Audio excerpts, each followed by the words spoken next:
সিন্ধুকে যা ছিল সবই নিয়ে গেছে বেইমানি দূরে। তাই আমাদের শুনতে হয় ভিক্ষুকের অপবাদ। আজ আমরা পরিকল্পিত নিঃস্ব, নির্মিত মিসকিন। এই যে বড় কষ্টের, বড় বেদনার, ঘাস ভরা সুমিষ্ট ফাঁকা ফল। ভোর না হতেই দেখি সব নিয়ে গেছে ছুট পড়া চোরেরা।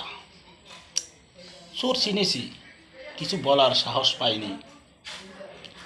পিছু পিছু দৌড়িয়েছি অনেক দূর, কত চিৎকার দিয়েছি চোর চোর বলে।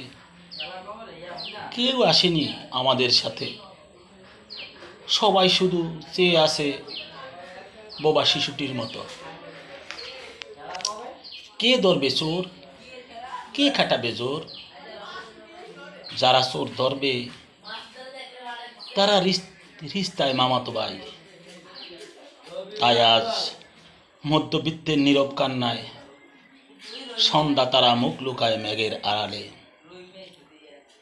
বাজারের থলে বালিশ বানিয়ে গোশালায় রাত কাটায় বাড়ির কর্তা। চুলোর পাশে ঘুমিয়ে পড়ে গৃহিণী, বুকের উপর 2 বছরের শিশুটিও। উনুনে চড়ানো খালি হাড়ি, উতরানো পানিতে আগুন নিভে গেছে রাঁধুনির অগোচরে। সকাল হলে রাস্তায় বের হয় অভুক্ত পরিপাটি হয়।